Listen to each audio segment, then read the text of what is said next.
Good evening, students, family, and guests. Welcome to UMW. We're super happy to have you as admitted students and guests joining us this evening. We're in a meeting module of Zoom, so this session is being recorded. So if you don't want to be seen or heard, please turn off your video and mute your microphone. You may enter your questions in the chat box, and we'll also be leaving time at the end of this meeting to answer your questions. But this is a small group of people, so this can definitely be conversation-based. I can go ahead and introduce myself and my fellow panelists, Robert, Val, and Joey. So start thinking of any questions. We are open and honest here at UMW, and we're excited to see you all. So I'll go ahead and go first. My name is Valentina. I'm a junior. I'm a psychology and sociology major. I use she, her pronouns, and I'm also on the track team. So if any of the panelists want to introduce themselves, go ahead. Hi, I'm Robert. I'm a sophomore. I'm a psychology major. I use he, him pronouns, and I work for orientation. Hi, I'm Joey. I am a political science major. I'm a sophomore currently.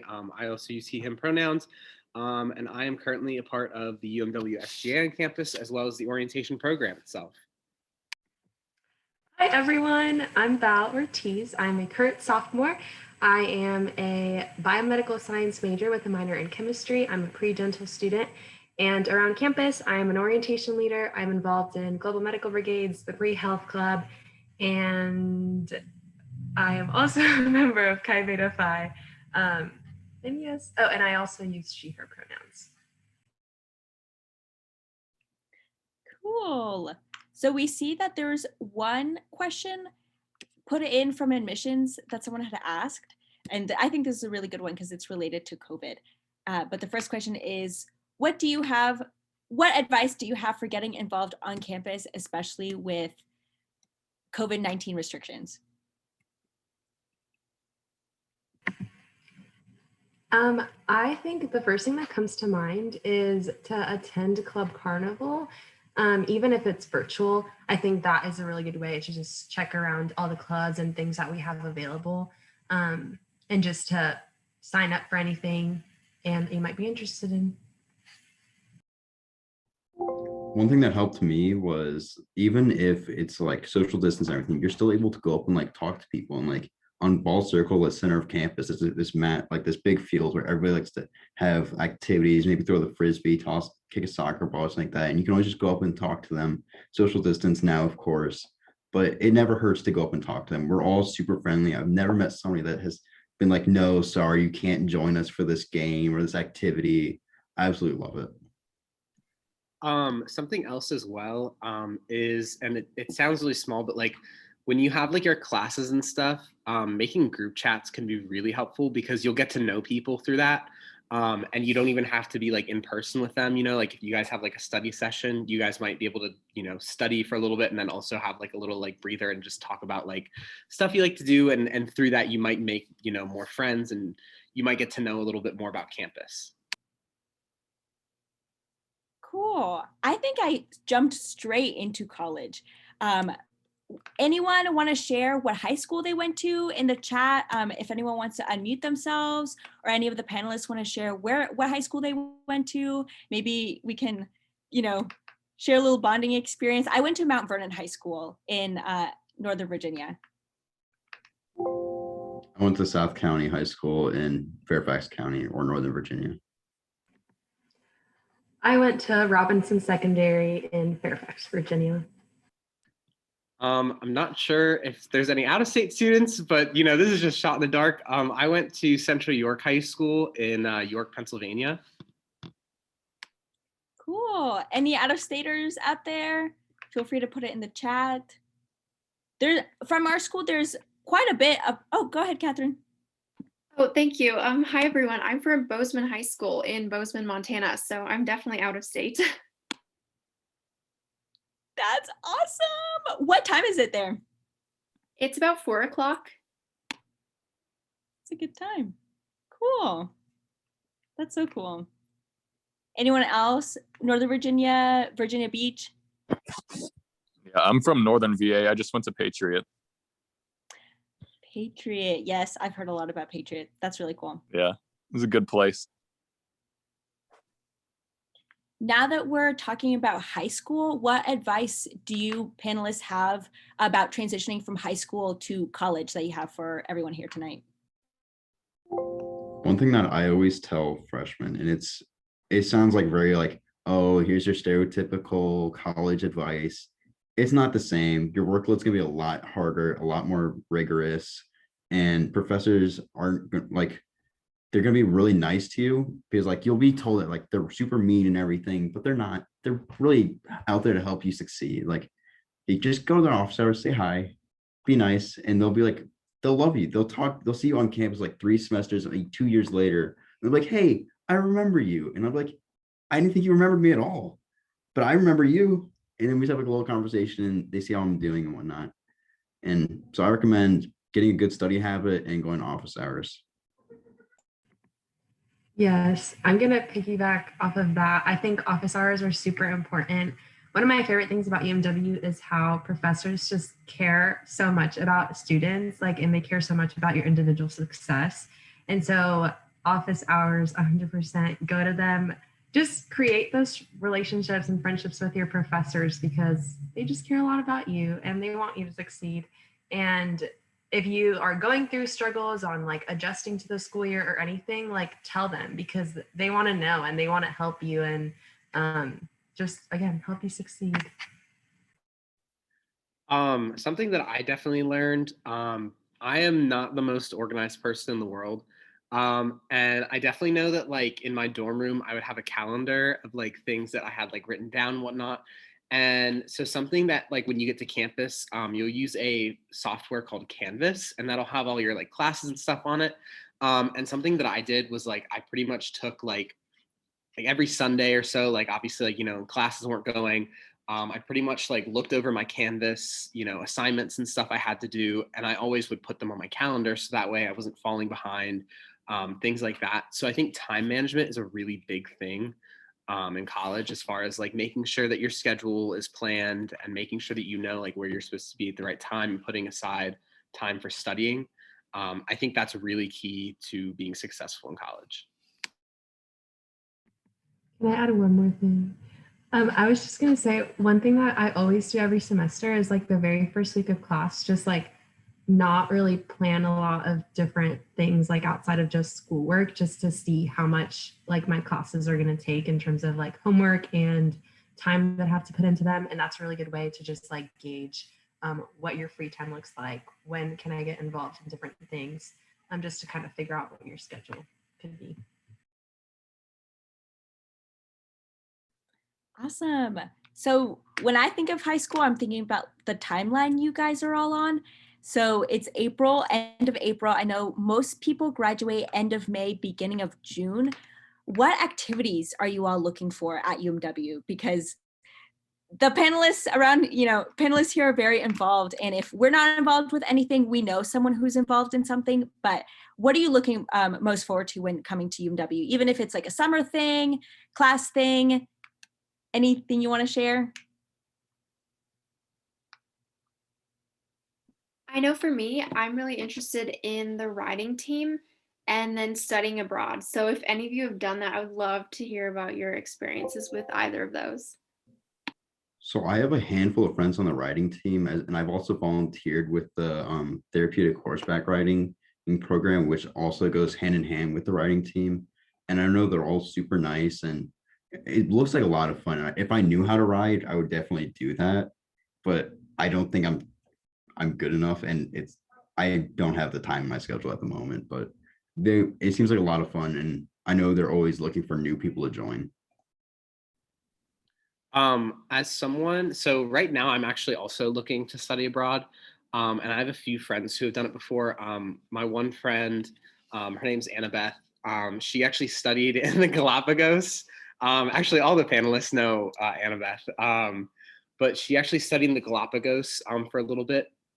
And I know like the program for her was pretty simple, like it's really like you're not on your own as far as trying to figure out like what you got to do, what like there's an office of I believe it's the Center for International Education, and they will help you get information about study abroad. They can show you different programs. I know like my program that I'm doing is an exchange program.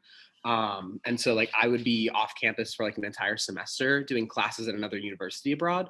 But then there's also like smaller programs you can do, like you can do like an excursion. Like I think that's what Annabeth did. It was more of like an excursion type event where she was there for like, I think 2 weeks or something like that. And she got to explore all this stuff. And then there's like, you know, bigger ones where you can take like a month-long one, and you can do that pretty much any time of the year. Yeah, they can also help you design your own program. So you're really not limited in like the scope of what you want to do.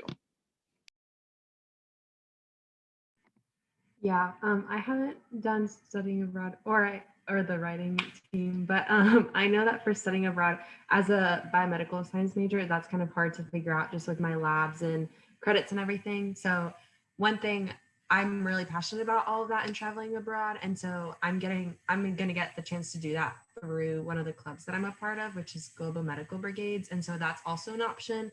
I don't know if there's other clubs who do that kind of stuff, but that is specific to like taking medical services like across the world and wherever like underserved communities. And we actually get a global inquiry like general education requirement through that too. So it's not like studying abroad, but you're still getting some sort of experience on that. But yeah, I don't know if there's other clubs like that, but I know that that's one of them. Yes, for sure. All very good answers. I've also never studied abroad, but I know a lot of people, once they come back from their study abroad trip, that's all they talk about. And to me, that's a really good sign. Yes, feel free to put in any questions using the chat feature. Since the pandemic, the chat feature has been, at least for me, super helpful. Another thing I want to mention about, similar to studying abroad, but I know studying abroad, you like take away some time from school at Mary Washington, but if you want to stay at Mary Washington or studying abroad isn't feasible, there's service trips that you can take, and they're like over spring break or over a few days at a time, but you're still here in the United States, but you travel with UMW to do service projects. So that's another option. So we have a question in the chat to Val. Hi, Jen. I'm interested in majoring in biomed. What advice do you have and what classes did you take? Yeah, so I'm only a sophomore, but so far I've taken general chemistry, which was 2 semesters, general biology, which was also 2 semesters. And right now I'm finishing up organic chemistry, and that was a sequence class, so it's 2 semesters too. But I think there is a lot of flexibility within the biomed major. There are some classes that are required, like physiology and the general bio and cellular biology and genetics, which I'm also taking right now. And then there's like a couple of classes that aren't, that like you can like choose from, and you can choose like up to 4, I'm pretty sure. And so that's why I did organic. I'm also a chemistry minor, so that kind of ties back into that. And then in terms of advice, I think just go for it. I mean, it's been super fun. I love science and my brain just works like that. And I love it so much. And I think the professors in the science department are just the best. I love them so much. And so how's the workload? The classes in college, like someone mentioned, are very different than in high school, and it's a lot of work, but I feel like if you put in the time and if you put in the effort into the courses, and if you actually like try and talk to your professors if you're confused or lost or just need extra help, that's it's manageable and you can do it. So yeah, I think that's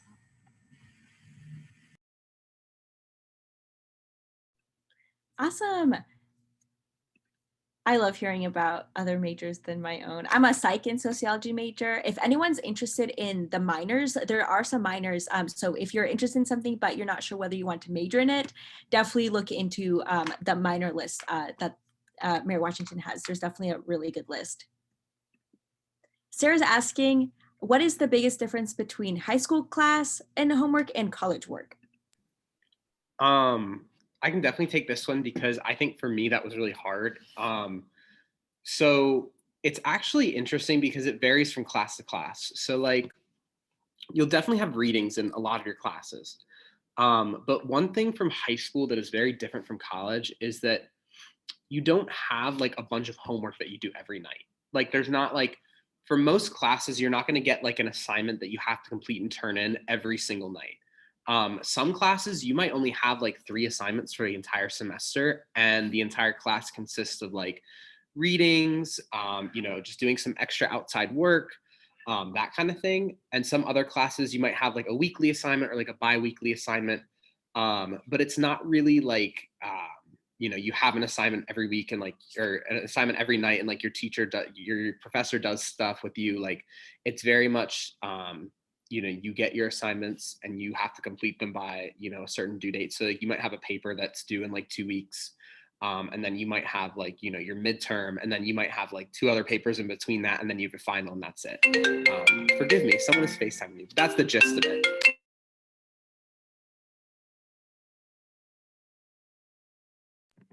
I think for me, my science, I guess in high school, I did have a lot of homework for my classes.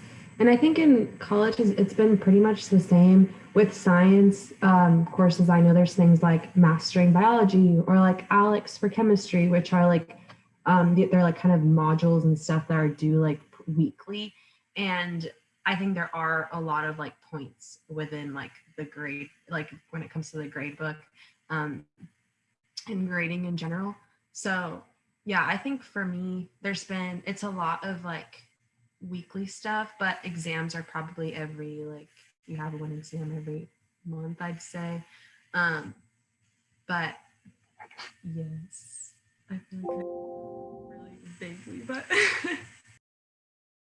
So like Joey and Val were saying, it's a lot of like some things are weighted differently, like from class to class. Like one class, your homework might be 25% of your grade. So you have to like really make sure your homeworks are doing well. Or like another class might be like 5% of your grade. It might be nothing. It might just be like, just do it that way, the material, and it might just help you on the test. So it's like sort of suggested that you do it, but not required. So like my advice is always make sure that if you're able to and you have the time to, try to make the time to first of all, but make sure you do that required, like that suggested or like non-required material, because that'll really help you out on those tests, exams, and like in class. And the professors will take note of that. They'll realize, hey, this person went the extra mile and did this something that I said this might be useful, but you don't have to. I'm not grading at all. Like other people just won't do it and won't pick up on that stuff. So that's what I recommend. Yes, thinking of the gen eds that I took my first year, since those are the classes you'll first be exposed to your first or second year, a lot of the classes were readings, and then you'd come to class and it'd be lecture. You'd talk about the reading sort of thing, but each class is really set up different. So it just depends.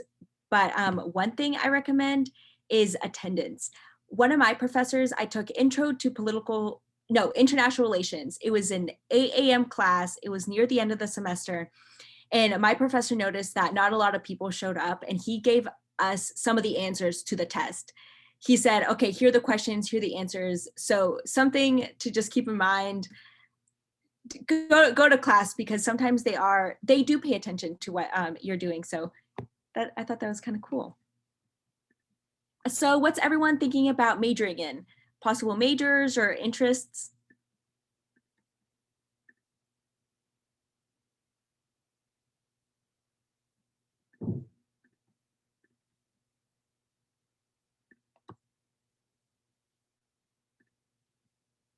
I was thinking of double majoring in German and biology. That's such a cool little double thing. I can definitely see why you'd study abroad for that. That's so cool. Gender and women's studies. I've actually taken a few classes under that department. That's really cool. It overlaps a lot with psychology. I've taken, I haven't taken this class actually. Psychology of Women, I've heard is amazing. I'm thinking about taking it next year. Intro to Women's Studies was also very cool. Cool.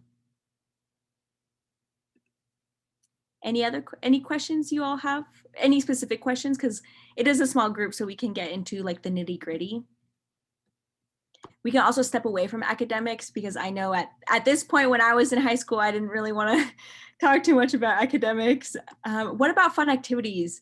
I think there's a really fun event going on campus right now. Does anyone want to tell the incoming class what Devil Goat Day is. Well, funny you say that because I am wearing, I'm not sure if you can see it, but my devil shirt. And Devil Goat Day is if it depends on what year you graduate. If you graduate in odd years, you're a devil like myself, the superior one. It's a friendly competition. I say like this stuff like it's superior or not, but it's all subjective. Thank you, Brittany. And if you graduate on an even year, you're a goat, and that just determines like what like free stuff you get. It's like the goat's got green shirts with a little goat design on the back, and we give out free stuff. We have activities, scavenger hunts, points, and it's a whole day of events and whatnot. It's a lot of fun. And this year we were giving out little water bottles, or not little water bottles, Nalgene water bottles with little cute penguins on it, which were very cute, and I love it. And it's a lot of fun. If Valentino or Valor, Joey, have anything to add to that for Double Goat Day? I was just going to add that all of you guys, unless like you guys are graduating early or something like that, you all would be coming in as doubles. So, you know, you guys would be on our little team. But Devil Goat Day is something that's just like a really old campus tradition, and it's super fun. I unfortunately haven't been able to witness Devil Goat Day just because our first Devil Goat Day was supposed to be in the spring of last year, and unfortunately that didn't really work out so well. But right now we're actually having a Devil Goat Week to celebrate that because we can't not have a Devil Goat Day. And so that's been really fun because like everybody's spirits have been kind of getting up, and it's just like a really good campus tradition because everybody feels great, and like it's just spirits are high, and it's right before finals week. So it's that boost you need, right, to, you know, get into finals and pass them with all A's and flying colors. Yes, I was just going to add, I'm pretty sure Dean Rucker says this all the time, but it's the one day where UMW students like split or compete against each other. And I just think that's kind of funny, but it's literally the only day where students are competing, but it's really fun. Again, like Joey said, I've never gotten to like experience a full Devil Goat Day because of COVID and stuff, but it's okay. Devil Goat Week has been fun. Yes, so I'm a devil. So I'm a junior this year. I believe I'm the only, no, sorry, I'm a goat. I would never want to be a devil. That was my bad. My mistake. I'm a goat because I'm graduating in even year.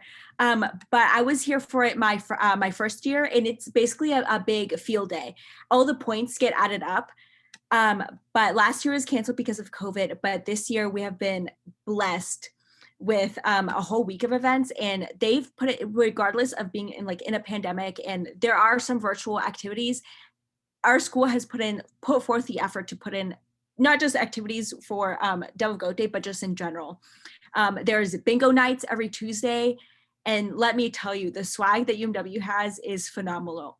Phenomenal. When you all come in at orientation and the first week of classes, you will get so much swag from us that just says UMW on it. Any other campus activities that you want to mention? Can we talk about traditions? So a really fun tradition I love, this might be my favorite tradition, I'll be honest.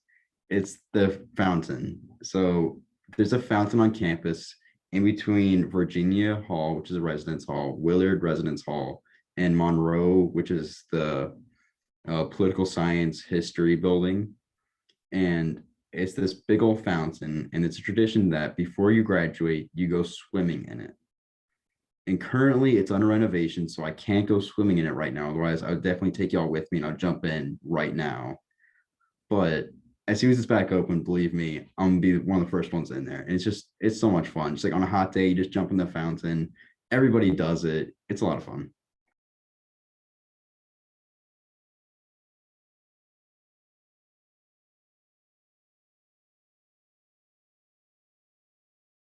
Have you all been to campus? Have you been on tours? Do you know someone who goes here? I'm kind of curious to see where everyone's at. And if you haven't been on campus, no worries. You will get a chance to if you choose to come into the optional orientation, the optional in-person orientation. we have a lot of stuff planned for orientation. So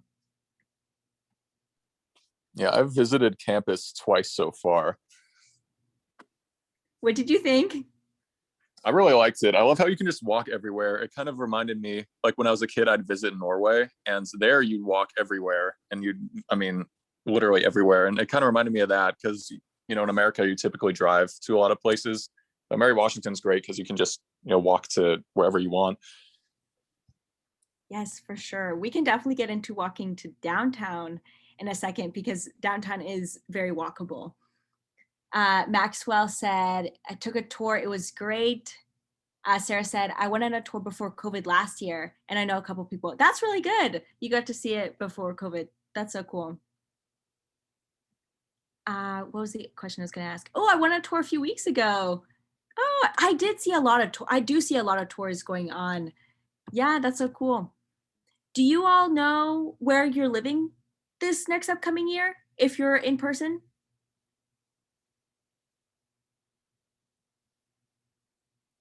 Virginia. I used to live in Virginia Hall, and they have like almost finished renovating it. And Virginia Hall holds such a special place in my heart, and I'm so excited for you guys to be able to like go live there and like be able to like be in it because it's such a cool little building, and it's like right next to the UC in Ball Circle. So all of my Virginia people, I'm so happy. I'm pretty sure, didn't all three of us, Joey, me, and then Robert, I think we all lived in Virginia our freshman year. That It was was, I fun. love that building. You guys are gonna, all right. I love all of so we had the opportunity to live in 2 res halls our freshman year since they moved us out of Virginia and moved us to Willard. And oh, I love all the res halls. And I've lived in Randolph Mason for orientation. And then I've been in the other res halls and I just love them all. They all have like little secrets that you can go like hide or like not hide, but find and like discover. It's like each unique to them. And like you wouldn't know about it unless you lived in that hall. So you guys have so much fun finding those little secrets.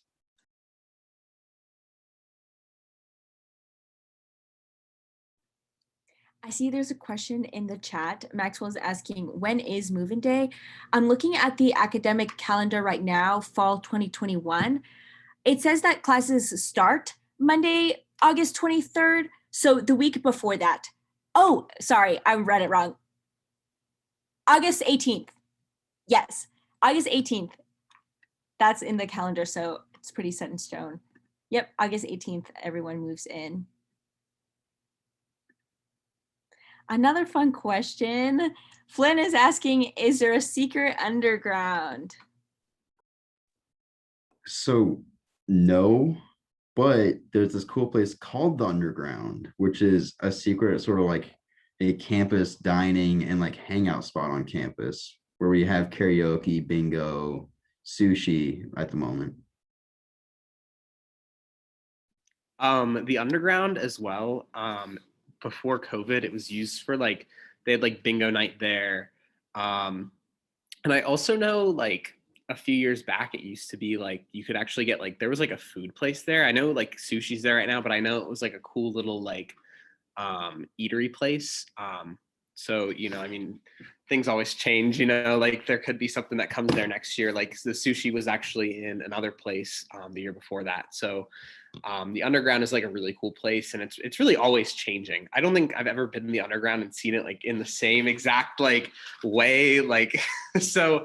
But yeah, it's a really cool hangout spot. And I hope that with next semester and like, hopefully everybody like gets vaccinated and things die down because like, it's just fun to just go there and unwind after like a long day. Yeah, I remember for my orientation, that's where we like put all of our bags and it was this big room. And then later in the fall, they converted it to like a Halloween, it was like a little walk thing where like, what are those called? Like a haunted trail kind of thing, but it was like indoors and that was fun. So yeah, like Joey said, I feel like it's always changing. It's always something different.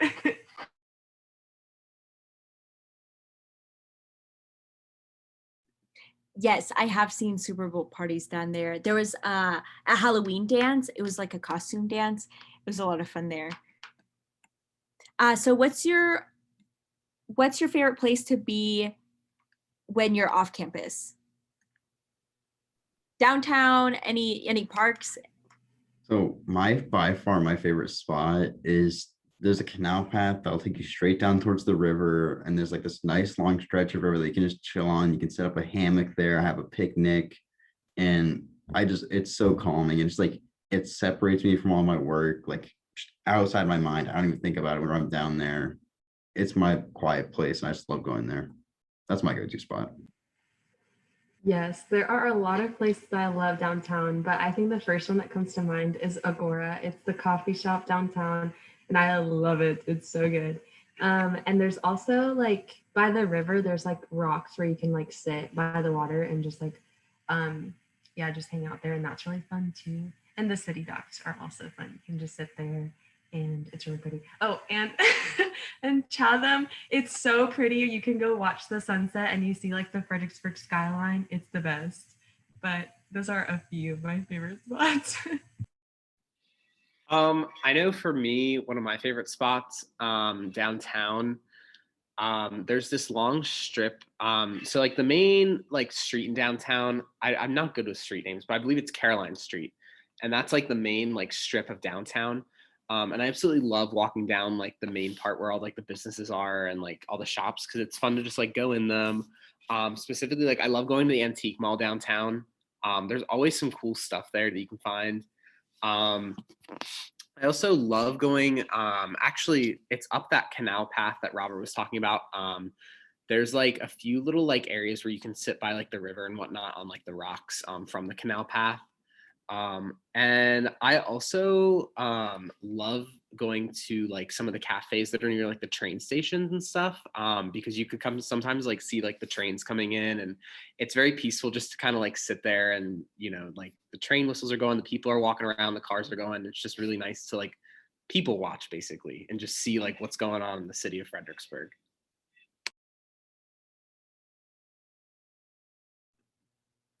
So now that we talked about downtown, I was kind of coming in as a high schooler. I was kind of curious about like sports and different like the gym activities. Is anyone here in like what sports does everyone play? Or do you like going to the gym, doing yoga? Are you interested in like Zumba classes, things like that? We have an amazing campus rec department. They put on a lot of different activities.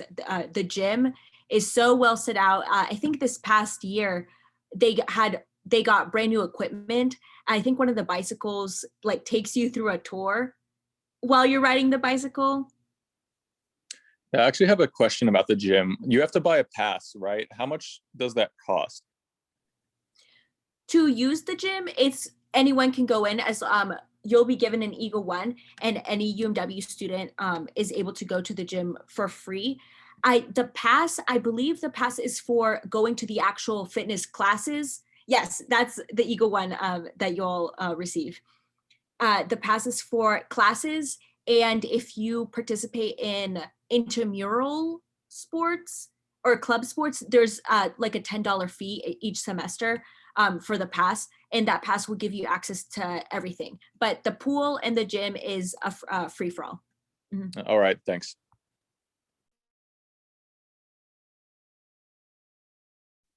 And Campus Rec also holds trips such as hiking trips where they take you to Shenandoah National Park. They've done paddle boarding at sunset. They'll do kayaking, canoeing, or just yoga trips to like a nearby park, and which is a nice little hike. Then you do a little relaxed meditation.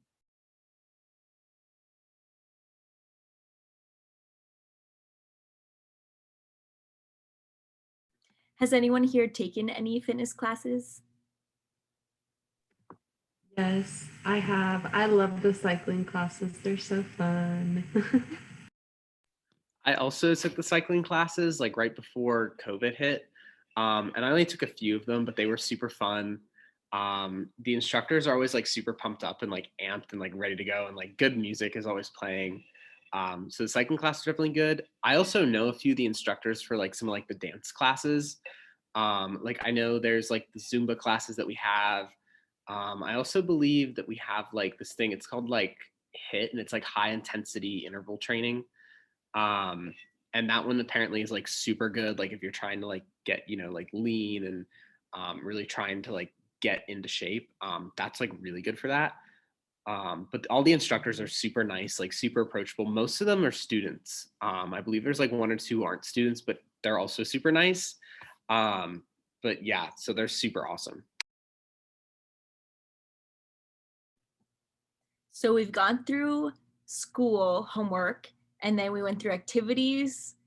So like after you do an activity, you go to the gym, wind down, and then after you want to eat. So let's talk food. Tell us about the food on campus. All right, you have a handful of options that I love, and I can't say I wouldn't eat all of them in one day if I had enough like on-campus money, which is called flex. If I had enough of that, ooh, you wouldn't see me in anything but all of those restaurants right now. And the options are Bodacious Burgers, which is a burger place, Bocelli's, which is a pizza sub and salad place. You have Panera, which is Panera. You have a sushi place, and then you have the top of the UC, which is a buffet style. Also, something to keep in mind as well. A lot of the places on campus, of course, take like your meal swipes. They will take your flex dollars. There are also some restaurants off campus that accept like your Eagle One card money. I'm not 100% sure if they accept flex dollars or not. I don't believe that they do off campus, but they do accept Eagle One dollars. And so what Eagle One dollars are is you can basically just put like real money onto your Eagle One card. And when you reload that money onto there, you can use it. Like I know the Chipotle right across campus takes it. I believe a few restaurants that are like in the Eagle Landing building also take them. So it's very flexible to use both on and off campus. And for me, my go-to spot on campus is probably the sushi place because I'm like a huge sushi addict. So definitely somewhere to stop by and try. They have all sorts of stuff. They have something for everybody there. So that's my shameless little plug about the sushi place. Yeah, I also love the sushi place. It's really good. But yeah, I feel like Robert and Joe kind of covered all of it, but there's definitely options, and there's definitely, even at the UC, like there are options for everybody. Sometimes you just have to ask where like dairy-free stuff is, or if you have allergies. But yeah. One more thing I just thought of. In the UC, which is the campus dining hall, also they alternate their menu basically every night. So unless you're really trying to get like something the same night, you're rarely gonna have the same meal twice and like back to back. You'll always have a like variation of what you want to eat or you can't eat. Yeah, they also have like their constant like things too. So they always have like the salads and the grill, which is just like burgers and chicken patties and different things. And I think they always have pizza, but I think there are like different options when it comes to I think there's like a simple servings, which is that like allergen friendly area. And then there's the chef's, I can't remember what it's called, but it's like a section where there are like different options every day. So. Yes, Chess Fair. The UC, the top of the UC, which is where I went off most of the time my freshman and sophomore year. They have breakfast, lunch, and dinner. And for reference, your Eagle One, you'll be given a meal plan, and your meal swipes will be unlimited. I believe so. Your meal swipes will be unlimited, and you'll have a limit to your flex dollars. They're two different things. But you can use both of them to pay for your food at like Panera and Bodacious and things like that. But you'll learn more about that once you like come onto campus. And for food restrictions, the top of the UC or really anywhere has options, like including Panera, gluten-free options. The Impossible Burger from Bodacious Burgers is amazing. I don't have any food restrictions, but I love the Impossible Burger there. And they have really, really good fries. All right, I have a few more questions for the panelists, but does anyone have anything in specific we can talk about? We can really talk about anything. Professors, the residence hall, school supplies, what stuff you should bring, packing, dorm decorations. We can talk about anything. Awesome. Catherine is asking, are any of you in the honors program? I am in the honors program. Is there anything specific you want to know or just a general? I was just wondering, like the course load kind of compared to other classes and how those classes are structured. Yeah, so I think I can talk about a lot of like science, like honors courses. And one of the main differences between honors, like for example, I took honors organic chemistry last semester, and the difference between that and just regular organic is the lab. Um, the labs are a lot more like complex and they go super in depth, and they also cover like they're just like advanced, and we cover a lot more, like our experiments for example are like longer, and yeah, they're just more complex. And whenever I took general chemistry, that I also took that honors, and that was also just we learned a lot more of like about like organic chemistry and different like levels of chemistry instead of just like the general. And we like just went into more depth with those, and we actually had different professors from like organic and I think inorganic, and then yes, professors come into our class and teach like a specific lab section. And so I think, and then I also took a religion class that was honors, and that was just a lot more of like writing and more, I guess like more complex like readings. And so it just goes a little bit more in depth than your like normal average class, I'd say. And when it comes to the workload, it's just, I feel like it's pretty much the same. I guess when it comes to labs, it is more complicated. And I think you mentioned you were a bio major. I don't know if you're taking Phage Hunters, which is the bio class for honors students. And that class is research intensive versus like regular bio classes, like general bio class is not, and you don't do as much like lab work or in-depth work like that. But yeah, I'd say they just go more in depth, and but the workload isn't too much, I'd say. And then you do have like it's different requirements that you have to do, like leadership requirement, and then you have a honors service learning requirement that you have to do, as well as your capstone. But you get those done through your 4 years here, and it's pretty straightforward. And Dr. Slunt and Dr. Scanlon are the best. They're great.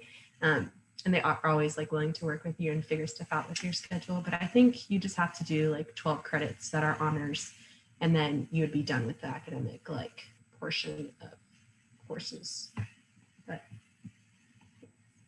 Thank you. That's a really good question about the honors. Now that we're on the topic of honors, Flynn is asking, can anyone sign up for honors classes? So there are classes that are honors, but to get credit, anyone can register for them, but to get credit for it, you have to be in the honors program. You can get credit for the class. What am I trying to say, Val? I think, well, I've taken, whenever I'm actually a track B honor student. So I applied like when I was a freshman. So I didn't get in until like, I guess later in freshman year. And I still took honors classes my freshman year, and they eventually counted for the honors program. But I think you can, yeah, I'm pretty sure anybody can sign up, and you can, because you'll see, it'll just say like HN whenever you sign up, like on the little sidebar of the class. But I think what Valentina was saying, that it doesn't like necessarily add up to like anything if you're not in honors program. Yes, so it's totally fine that you're in the honors FSEM. Everyone's taking the FSEM, but it's totally fine if it is an honors one. And the honors program is you have to have a certain GPA to apply to be in the honors program. Yeah. And take specific classes. Go ahead, Mel. Yeah, I was also just gonna, like I mentioned, I was a track B student. So there's track A and track B. And track A, I was applying to Mary Wash. So that's like while you're in high school. And then the track B, you can apply later in your freshman year. And you do have to have a certain GPA requirement, which is what Valentina was saying. And I think the application, you just have to write an essay and maybe get a letter of recommendation. I can't really remember right now. but yeah. Yeah, I'm actually looking it up right now, and I can put the link in the chat if anyone's interested in applying or finding out more about the honors program. Will I find the link? What academic supplies would you recommend? For example, binders and folders. So I personally really like a good like notebook, and then as they lecture, I jot down the notes in there, or if it's like a slideshow or presentation, I'll like write it down, like whatever helps me, like whether it's like the exact thing or what the professor's saying, or like little things to jog my memory whenever they say it. But I like notebooks, but I've heard a lot of things work for everybody. Yeah, I think it's just very like independent, like just up to you and whatever you think like would work best. I think professors here don't really like tell you what you need when it comes to like like supplies like binders and stuff. Well, they will tell you about books, but other than that, they're pretty much like leave it up to you, whatever method like works best for taking notes. I know some professors like don't like when you have laptops, but I think that's been changing now with a lot of classes going virtual. But other than that, I feel like it's very much like up to you and how you learn. And I feel like freshman, like first semester, is kind of like a time to like figure that out as you go because college classes are different and you can just like adjust as you go and just figure out what works best for you. For me, it's notebooks and just writing everything down, like copying what professors say or just what slides are. I know for some of my classes, I do use my laptop and I just open up the slides that they're going through and just type notes in the speaker notes. But yeah.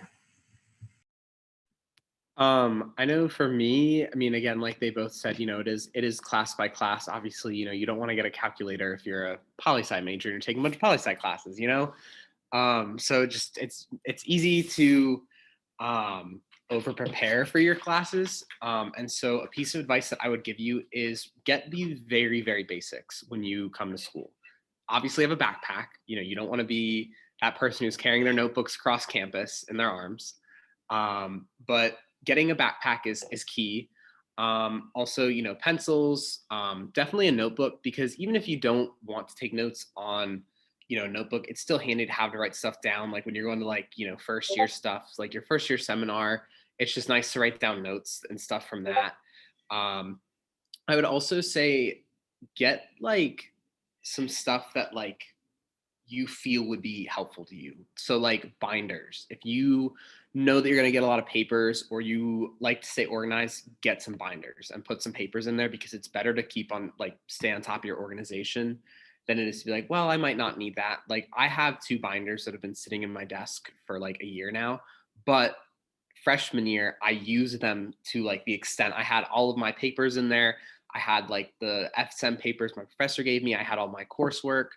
And so obviously, in COVID, we weren't doing a lot of paper stuff, but definitely getting the essentials and then using your syllabus and being like, okay, for this math class, I need a graphing calculator, or, for my bio class, I need an extra notebook for my labs, or, things like that. So just keeping that in mind, like they had said earlier, but also making sure that you have your essentials on you, because you don't want to be that student that shows up to class with nothing. And then you're kind of like, what do I do?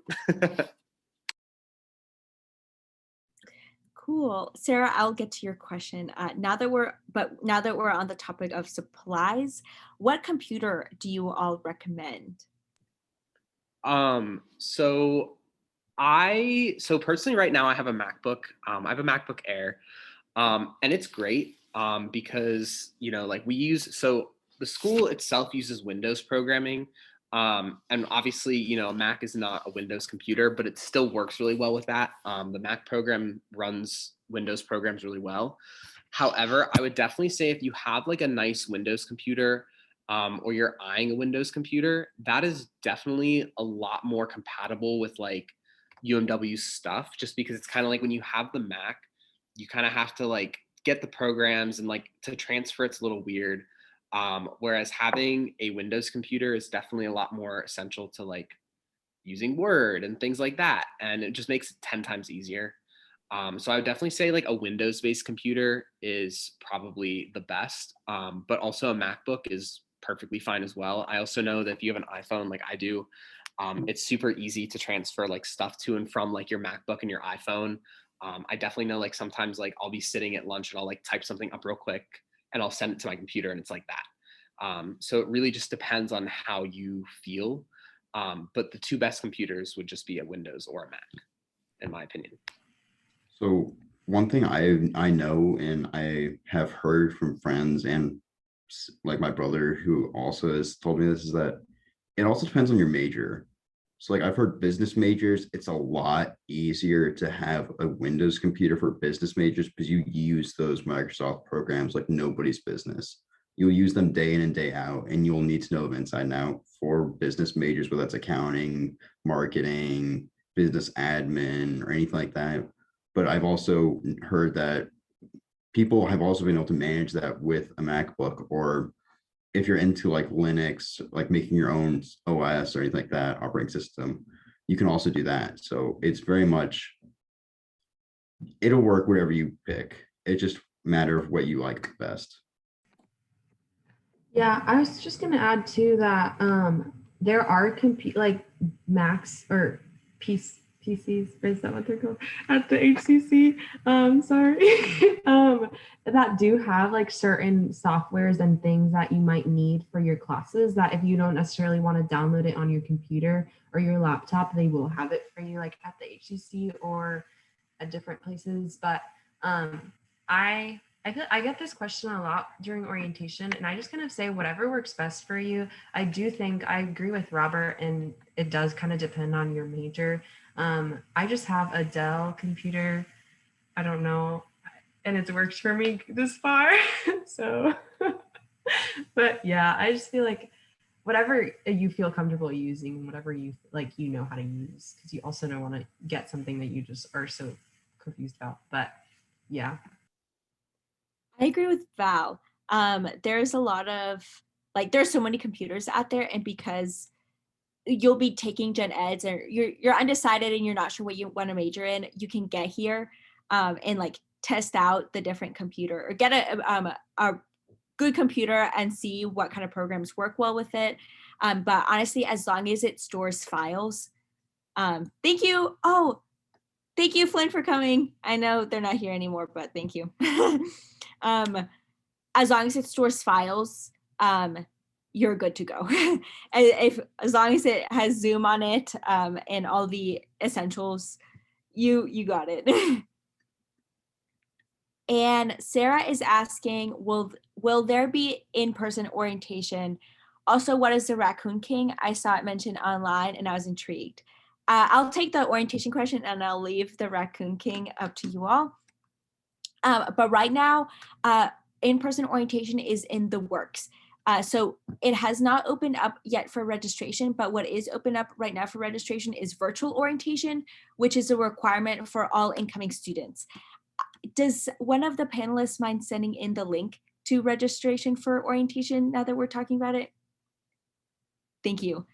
So over the summer, everyone will go through virtual orientation and then the in-person component will be optional, but more information will be coming out about that as soon as we get it. But yes, there will be an in-person component. We're working with the COVID implementation team to come up with a plan, with a solid plan, and then registration will open up and you all will receive all the information you need and you will know when registration is open for in-person orientation.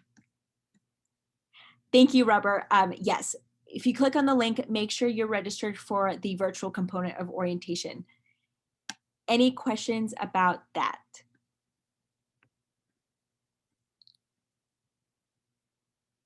Cool.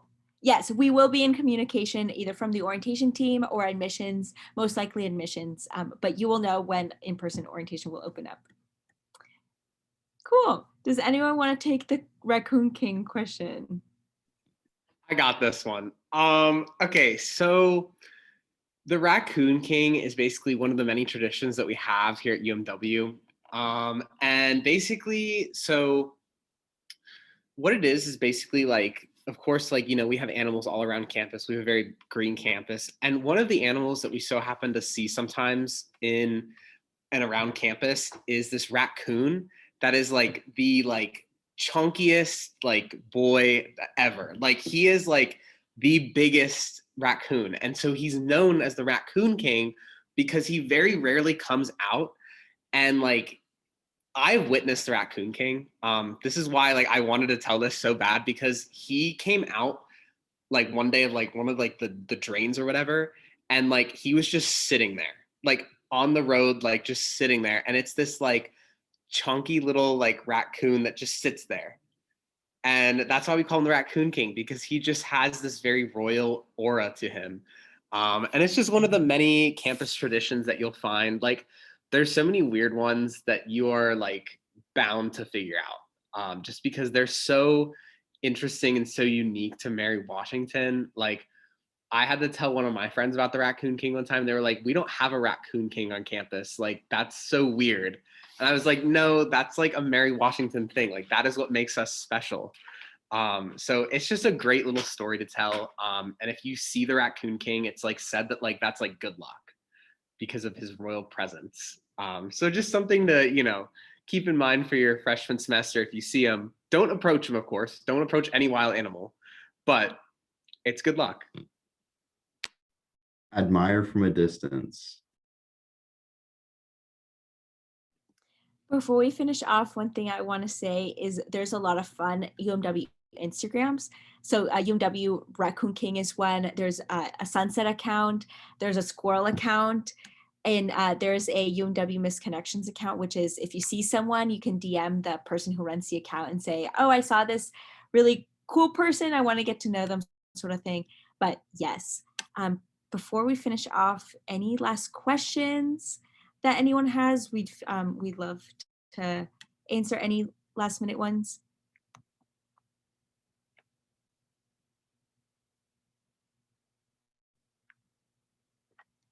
Ooh, awesome. Catherine is asking, how is the transition and move in during the first few weeks of school, especially coming from so far away? Did you get homesick or stay pretty busy and involved? So the transition was definitely interesting for me because I'm a military child, so the dynamic is a little interesting for me because I've always moved around the place. It was just moving away from home that was a little weird. But the first few weeks of school weren't too bad. And I'll admit it right now, I'm a mama's boy. I love my mom. So, for me, I was, I texted my mom all the time and I was like, "Hey," just texting her. But I think the best thing to do is really just immersing myself because I was far away. And so one of my friend groups, one of my really close friend groups, they all went to the same high school. I'm the only person that didn't go to that high school in that friend group. And so for me, it was kind of I immersed myself in there. Now, one of them is my roommate. So I would just definitely say immerse yourself, because there are some people who went to high school together and there's some people who live in the state of Virginia who have never met any of these people. So I would definitely say, I definitely was pretty busy and pretty involved. And as far as going back home and whatnot, I didn't try and go back home that often because I was I need to be on campus, I need to stay involved in stuff. So I would definitely say, especially, I think you said you were from Bozeman, Montana, if I'm correct. I don't think that's the most easiest feat for you to probably just hit the road and go back home. So I'm not too worried about that for you, but there are some students I know who went home every weekend when they started college, and it's that's not the way to do it. The way to do it is really just immerse yourself in the culture of campus, get yourself involved, that sort of thing.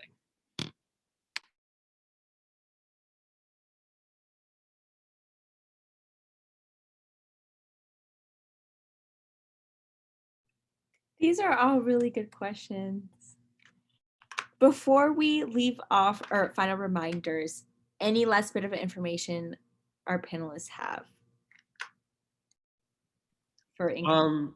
Just make sure that when you come to campus, I know that this past year, I'm sure has been quite, interesting for you guys as far as school goes. And we are trying our best to make sure that you guys have a great experience, that you guys get to enjoy a true college experience. And so just make sure, like when you come to campus, like make sure to put yourself out there, be involved, do great things, and just really enjoy your time here, because we are just as excited to have you as you are excited to be here. So just make sure to keep an open mind and just enjoy the ride. Have fun, enjoy yourself. It's only a couple years, and you'll meet some of your best friends here. I can bet you on that. I'll put $5 on the line that you guys are gonna meet some of your best friends here. It's a great time. Yes, I say get involved. You only do college once. And also remember that college is like not it's not doesn't have to be like a linear path for everybody. College looks different for everybody and it's so fun. But you also have to put in like you put in what you put in, you get out. Sorry. You know what I mean. And I just think Mary Washington is a great place to be, and it's awesome. And everybody here cares about you and your individual success. And please know that you're never alone in any of it. That was beautiful, panelists. Thank you so much. Thank you so much, everyone, for spending the night with us. This is a really good conversation. We'll see each other. This is not the last time you'll be seeing this group. We'll probably see you during orientation, new student arrival in August. But yes, here is the link to the recordings of the admissions YouTube channel. And then here is the link for orientation registration if you haven't already registered for the virtual component. But yes, thank you so much, you all, for coming. Don't forget, when you come to campus, bring an umbrella and rain jacket because you'll need it. That was my last piece of advice to you all. If you have any questions, don't feel, I can put in my email if anyone has any questions for me. Oh, bye everyone. Here's my email if anyone wants it, any questions. But yeah, thank you so much, everyone.